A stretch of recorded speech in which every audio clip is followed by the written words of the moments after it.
Welcome to English Practice Every Day. Today we will practice these 10 adjective-preposition collocations, adjective-preposition collocations, and use them in simple sentences. After practicing, we will read a short story that incorporates all these collocations to help us understand them in context. Let's start. Please speak out loud with me as we practice. 1. Akin to. Akin to. Akin to means similar to or having a close connection with something. Akin to means similar to or having a close connection with something. The taste of the fruit is akin to that of a pear. The taste of the fruit is akin to that of a pear. His new novel is akin to a classic detective story. His new novel is akin to a classic detective story.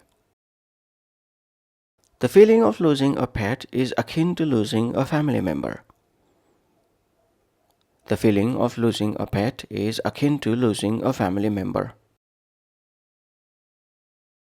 The bond between the two friends was akin to that of siblings.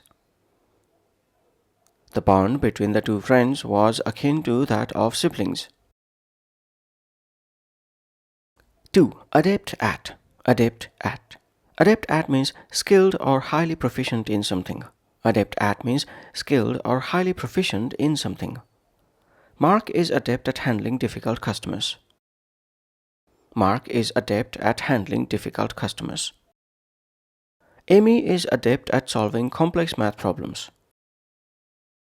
Amy is adept at solving complex math problems.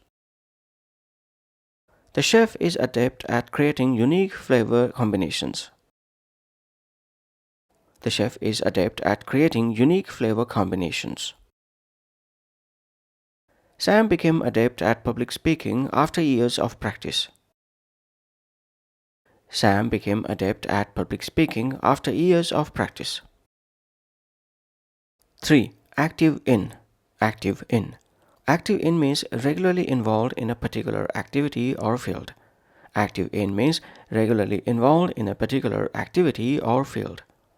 Helen is active in local charity work. Helen is active in local charity work. Leo is active in promoting environmental sustainability. Leo is active in promoting environmental sustainability. Many young people are active in social movements today. Many young people are active in social movements today. The professor is active in research and publishing papers. The professor is active in research and publishing papers. 4. Busy with. Busy with. Busy with means occupied or engaged in a task or activity. Busy with means occupied or engaged in a task or activity. They are busy with planning the wedding. They are busy with planning the wedding. Ben was busy with household chores when I called. Ben was busy with household chores when I called. The manager is busy with preparing the annual report. The manager is busy with preparing the annual report. Jane was busy with her school assignments all evening. Jane was busy with her school assignments all evening. 5. Correct in. Correct in. Correct in means accurate or right in a particular judgment or action. Correct in means accurate or right in a particular judgment or action. The scientist was correct in her calculations. The scientist was correct in her calculations. Mary was correct in assuming John would be late. Mary was correct in assuming John would be late. You were correct in choosing a different approach. You were correct in choosing a different approach. Paul was correct in pointing out the error in the report. Paul was correct in pointing out the error in the report. 6. Certain of. Certain of. Certain of means completely sure about something. Certain of means completely sure about something. I am certain of my friend's honesty. I am certain of my friend's honesty. The doctor is certain of the diagnosis. The doctor is certain of the diagnosis. Tom was certain of winning the competition. Tom was certain of winning the competition. Sue is certain of her decision to move abroad. Sue is certain of her decision to move abroad. 7. Aloof from. Aloof from. Aloof from means distant or uninvolved, often by choice. Aloof from means distant or uninvolved, often by choice. Beth has always been aloof from office politics. Beth has always been aloof from office politics. Tim kept himself aloof from political discussions. Tim kept himself aloof from political discussions. The professor stayed aloof from the heated debate. The professor stayed aloof from the heated debate.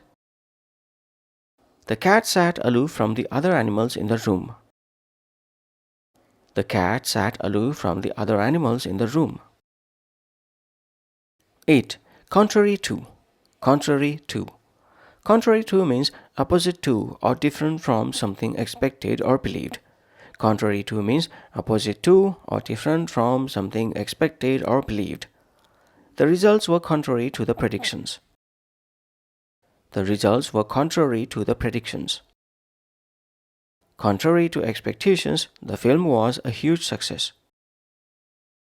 Contrary to expectations, the film was a huge success. Jim's behavior was contrary to his usual calm demeanor. Jim's behavior was contrary to his usual calm demeanor. Contrary to the forecast, the weather remained sunny all day. Contrary to the forecast, the weather remained sunny all day. 9. Amenable to. Amenable to. Amenable to means willing to accept or be influenced by something. Amenable to means willing to accept or be influenced by something. The manager was amenable to new suggestions.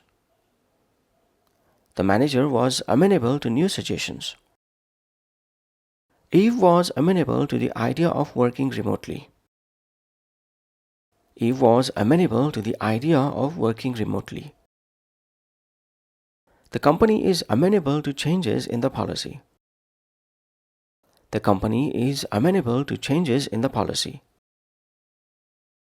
Mia is amenable to feedback and always tries to improve. Mia is amenable to feedback and always tries to improve. 10. Accustomed to. Accustomed to. Accustomed to means familiar with something because of experience. Accustomed to means familiar with something because of experience. Ali quickly became accustomed to the new culture. Ali quickly became accustomed to the new culture. The team is accustomed to working under pressure. The team is accustomed to working under pressure. Zoe is accustomed to waking up early for her morning jog. Zoe is accustomed to waking up early for her morning jog. We are accustomed to hearing different opinions in meetings. We are accustomed to hearing different opinions in meetings. That's the end of the practice session. Let's now read out loud a short story using all these collocations in a proper context. Title of the story: The Unexpected Journey. Emma was adept at solving puzzles. She loved challenges and was always active in her school's science club. One day, her teacher, Mr. Clark, announced a treasure hunt competition. The prize was a scholarship to a prestigious science camp. Emma was certain of her ability to win. She had always been accustomed to hard work and solving problems quickly. The treasure hunt began in the school library. The first clue was hidden in a book. Emma found it easily. The clue read, "Find a place akin to a jungle but within these walls." Emma thought for a moment. She realized it was the school greenhouse, filled with plants and trees. She rushed there. At the greenhouse, she met her classmate, Jake. Jake was busy with arranging some tools. He looked stressed. "I can't figure out the next clue," he said. Emma offered to help. Together they found the next clue. Look where the numbers speak, but not in math. Emma guessed it was the history classroom where timelines and dates were displayed. In the history room, they found another clue. It said, contrary to what you see, the answer lies in what you hear. Emma was confused. Jake suggested they listen carefully. They heard a faint ticking sound. It was coming from the clock on the wall. Behind the clock, they found a small note. It read, go to the place where rules are made. Emma and Jake went to the principal's office. The principal, Mrs. Brown, was amenable to letting them search the room. She even gave them a hint. The next clue is hidden where decisions are written, she said. Emma found a folder labeled Meeting Notes. Inside was the next clue. Find the place where silence speaks louder than words. They thought of the library again, but Emma remembered the art room where students often worked in silence. They hurried there. In the art room, they found a painting with a hidden message. It said, you are on the brink of discovering the treasure. Go to the place where the stars shine indoors. Emma and Jake were puzzled. Jake suggested the planetarium, but their school didn't have one. Then Emma remembered the science lab where they had a model of the solar system. They ran to the lab. There they found a box with the final clue. The treasure is where knowledge begins. Emma thought hard. The library, she exclaimed. They rushed back to the library. Under a table they found a small chest. Inside was a note. Congratulations, you found the treasure. The real prize is teamwork and perseverance. Mrs. Brown entered the library. She smiled. You two worked well together, she said. You were correct in solving the clues, but the competition isn't over yet. There is one more challenge. She handed them a riddle. Find the person who is aloof from the crowd but holds the key to your success. Emma and Jake looked around. They noticed Mr. Clark sitting quietly in a corner reading a book. They approached him. He smiled and handed them a key. This key unlocks the treasure box in my office, he said. In Mr. Clark's office, they found the scholarship certificate. Emma was thrilled. She thanked Jake for his help. I couldn't have done it without you, she said. Jake smiled. We made a great team, he replied. Later, Emma reflected on the day. In retrospect, she realized how much she had learned. She had been certain of her abilities, but teamwork had made the journey even better. She was accustomed to working alone, but this experience showed her the value of collaboration. The next day, Emma shared her story with the science club. She encouraged everyone to stay active in their pursuit and never give up. Challenges may seem hard, she said, but with determination, you can overcome anything. Emma's journey was not just about winning a scholarship. It was about discovering new strengths and building friendships. She knew this was just the beginning of many more adventures to come. End of story.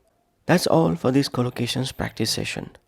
Practice incorporating these 10 collocations into your conversations over the next few days to strengthen your understanding. Bye for now.